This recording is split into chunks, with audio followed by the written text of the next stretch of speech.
मैं विशाली अबलीकर और मेरे चैनल में आप सबका बहुत बहुत स्वागत है। आज मैं आप लोग को सिखाने जा रही हूँ हिंदी सुलभ भारती इयत्ता 8वीं कक्षा के बच्चों के लिए। तो भाई इस लेसन के लिए मुझे बहुत सारे बच्चों के कमेंट्स आए हैं, तो मेरा थोड़ा कंफ्यूजन हो गया था क्योंकि 7th स्टैंडर्ड में भी ऐसे ही कथाएं थी और अभी 8th स्टैंडर्ड में ही है, तो मुझे ऐसे लगा कि एक ही है वो लेसन। ठीक है, तो बच्चों के कमेंट्स की वजह से मैंने जब ध्यान से देखा ना तो मुझे पता चला कि अरे भाई 8th स्टैंडर्ड के बच्चों का तो ये अलग है कथाएं। तो देखते हैं भाई आज मैं क्या सिखाने वाली हूँ आप लोगों को।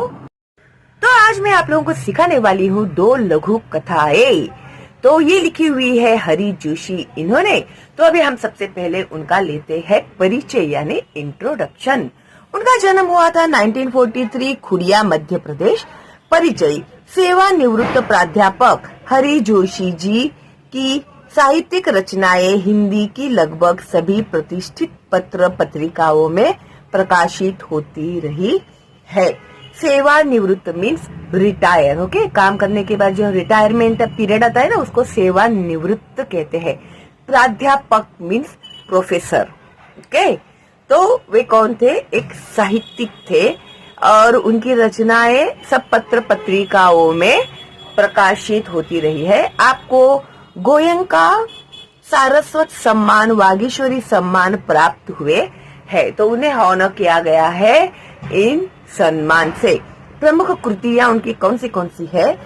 पंखुड़िया, यंत्र युग, अखाड़ों का देश, भारत का राग, अमेरिका के रंग आदि। तो ये सब उनकी रचनाएं है, कृतियां है, ओके। तो अभी गद्य संबंधी, गद्य यानी लेसन। तो जब मैं भी तुम लोगों की जितनी थी ना, मेरे जैसे बहुत से बच्चे ऐसे होंगे कि जिन लोगों को गद्य और पद्य में फर्क पता नहीं चलता होगा, क्योंकि मैं भी ऐसे ही कंफ्यूज होती, अरे यार पद्य और गद्य क्या होता है। तो फिर मुझे बाद में पता चला कि गद्य यानी लेसन होते हैं, पद्य यानी कविताएं होती है। ठीक है, तो अभी मैं तो हमेशा कंफ्यूज ही रहती थी, तो देखो भाई आप लोगों का कंफ्यूजन बहुत जल्दी मैंने दूर कर दिया है, ओके। तो अभी इस लेसन के बारे में हम लोग देखते हैं क्या लिखा है उन्होंने। यहाँ 2 लघु कथाएं दी गई है। लघु कथा मीन्स व्हाट? लघु कथा मीन्स शॉर्ट स्टोरीज। तो 2 लघु कथाएं, 2 शॉर्ट स्टोरीज, ओके, दी गई है। प्रथम लघु कथा में जोशी जी ने बताया है कि हमें बुरे काम का फल बुरा ही मिलेगा, अतः बुरे काम नहीं करने चाहिए। तो फर्स्ट जो उनकी स्टोरी है उसमें उन्होंने हमें ये मैसेज दिया है कि अगर आप किसी का बुरा करते हो तो उसका रिजल्ट आपको भी बुरा ही मिलेगा। इसके लिए कभी भी किसी के भी बारे में बुरा नहीं सोचना चाहिए और किसी के बारे में बुरा करना भी नहीं चाहिए, ओके। और दूसरी लघु कथा में आपने समझाया है कि कठोरता की अपेक्षा विनम्रता अधिक महत्वपूर्ण है। अभी जो सेकंड स्टोरी है, सेकंड जो शॉर्ट स्टोरी है, उन्होंने हमें ये समझाया है, ये मैसेज दिया है कि कठोरता की अपेक्षा, बहुत ही रूड रहने से तो अच्छा है कि विनम्रता अधिक महत्वपूर्ण है। तो हम लोगों में पोलाइटनेस जो होना चाहिए वो ज्यादा इम्पोर्टेंट है instead of rudeness, okay. Rude बात करने से अच्छा है हम लोग को सॉफ्ट स्पोकन होना चाहिए। घमंडी का सिर हमेशा नीचा होता है। घमंडी यानी जो इंसान प्राउड करता है ना, तो उसका सिर हमेशा नीचा होता है, तो कभी ना कभी उसको मुंह के बल गिरना ही पड़ता है। अतः में घमंड नहीं करना चाहिए। तो हमें प्राउड नहीं करना चाहिए। घमंड मीन्स व्हाट? प्राउड हम लोगों को नहीं करना चाहिए। तो इस तरह से ये जो 2 लघु कथाएं है, शॉर्ट स्टोरीज है, उसमें से उन्होंने हमें ये मैसेज दिए हुए है, ओके। तो मैं सबसे पहले देखते हैं फर्स्ट कहानी जिसका शीर्षक है नींव। नींव मीन्स व्हाट? नींव मीन्स फाउंडेशन, ओके। नींव मीन्स व्हाट? फाउंडेशन। बहुमंजिला इमारत की दीवार नींव से उठ रही थी। बहुमंजिला इमारत यानी multi storage building, multi storage buildings होती है ना। अभी तो भाई 40-40, 50-50, 100 फ्लोर के भी बिल्डिंग्स देखने को मिलते हैं हम लोग को। बहुमंजिला इमारत की दीवार नींव से उठ रही थी, यानी फाउंडेशन से वो ऊपर ऊपर हो रही थी। ठेकेदार नया था, ठेकेदार मीन्स कॉन्ट्रैक्टर जो था वो नया था।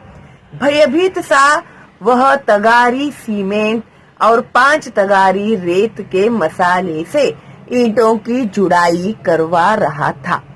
अभी वह उसको थोड़ा कॉन्फिडेंस लेवल जो कम था, भयभीत सा यानी डरा डरा सा, वह एक तगारी सीमेंट में 5 तगारी रेत के मसाले से ईंटों की जुड़ाई करवा रहा था।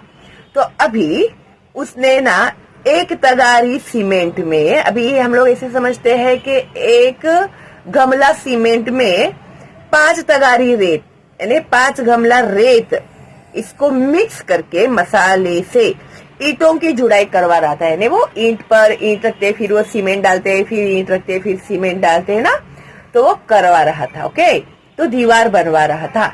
अगले दिन अधिकारी महोदय आए, तो वहां के जो ऑफिसर थे, अधिकारी यानी ऑफिसर जो थे वो आए।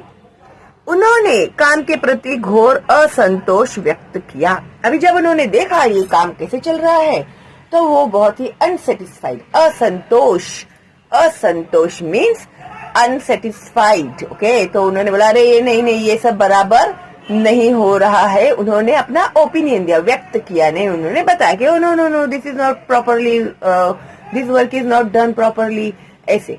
ओके, महोदय बोले ऐसा काम करना हो तो कहीं और जाइए। अभी वो जो कॉन्ट्रैक्टर था उसको उन्होंने बोला कि अगर तुम्हें इस तरह का काम करना है तो तुम दूसरी जगह पे जाओ भाई, मेरे इधर ऐसा काम नहीं चलेगा। जैसे बोलते हैं ना, अच्छा करना है तो करो, नहीं तो फिर जाओ यहाँ से, ऐसे। तो उन्होंने भी उसे ऐसे ही कहा।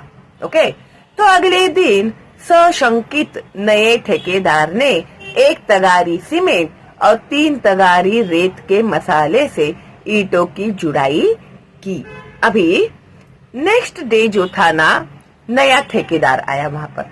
उसने क्या किया, 1 गमला सीमेंट लिया और 3 गमला रेत लेके फिर वो ईंटों की जुड़ाई करने लगा। तो ईंट के ऊपर ईंट, ईंट के ऊपर ईंट, ऐसे।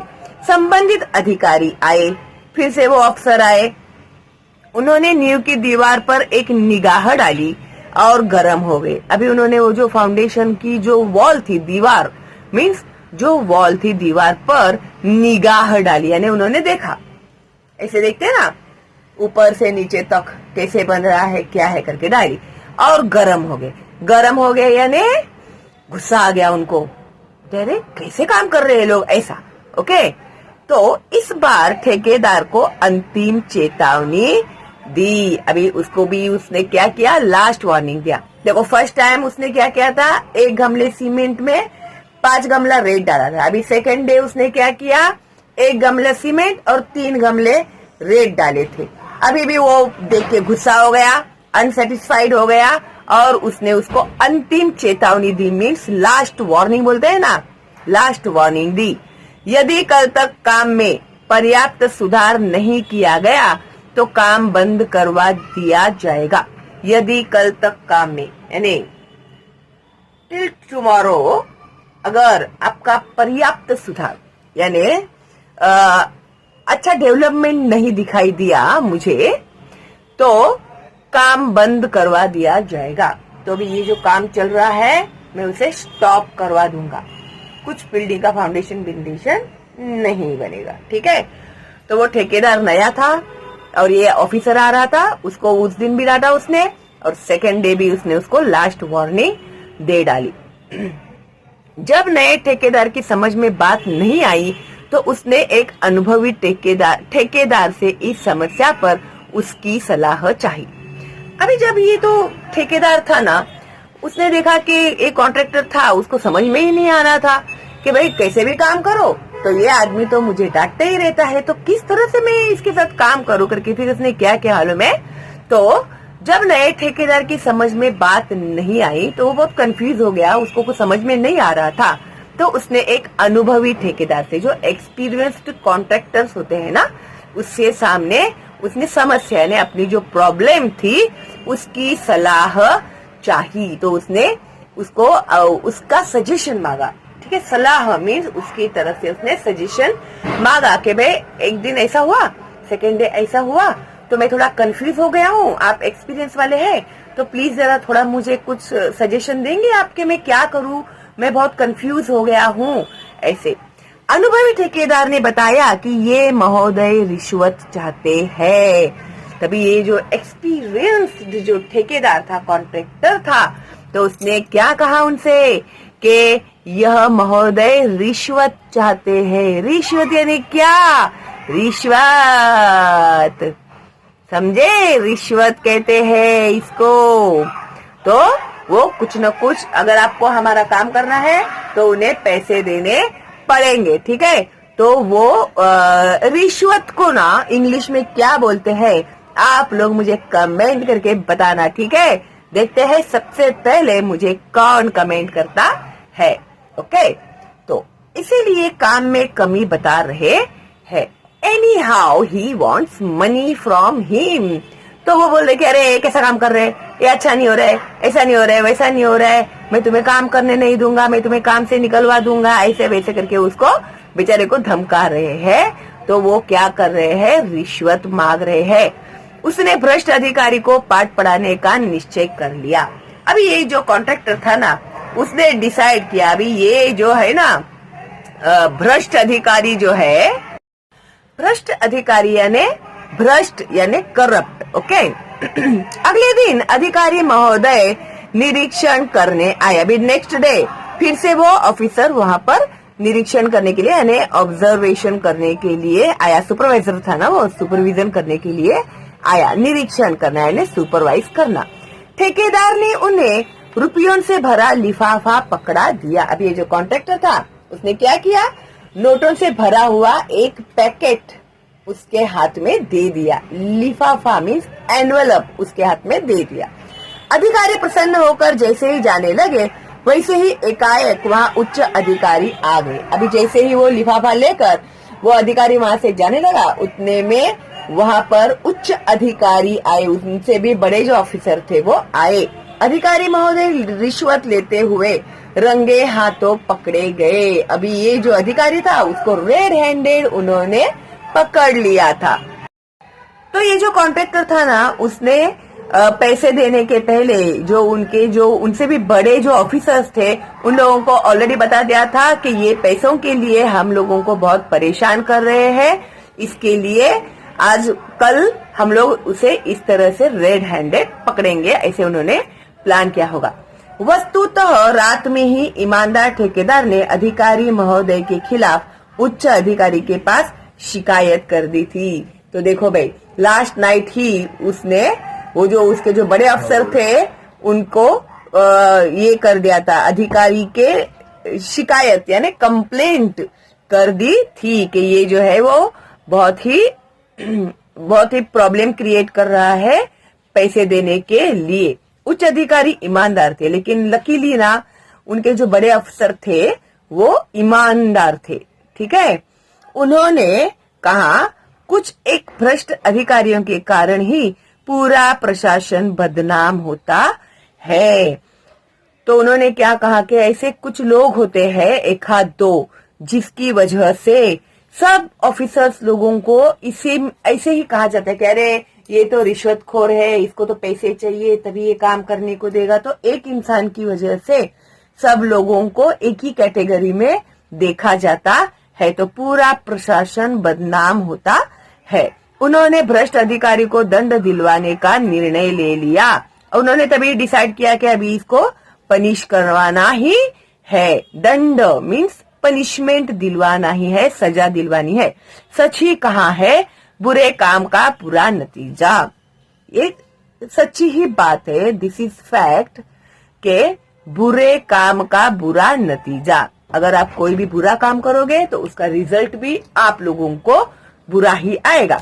ठेकेदार और उच्च अधिकारी की ईमानदारी का समाचार चारों तरफ फैल गया और इस तरह से इस कॉन्ट्रैक्टर के बारे में और वो जो बड़े अफसर थे उनकी बातें जो थी वो सब जगह पे फैल गई। उनका सार्वजनिक समारोह में सम्मान किया गया और फिर उन लोगों का सम्मान किया गया और हार वीर पहनाए जाते हैं ना, फुल बिल दिए जाते हैं ईमानदारी के लिए, तो ऐसे उन लोगों ने किया। ठीक है, एंड आई होप आप लोगों को ये कहानी जो थी फर्स्ट वाली न्यू अच्छे से समझ में आ गई होगी। अभी जो नेक्स्ट कहानी है मैं आप लोगों को अगली वीडियो में सिखाती हूँ। तब तक के लिए stay home, stay safe, all the best and bye bye.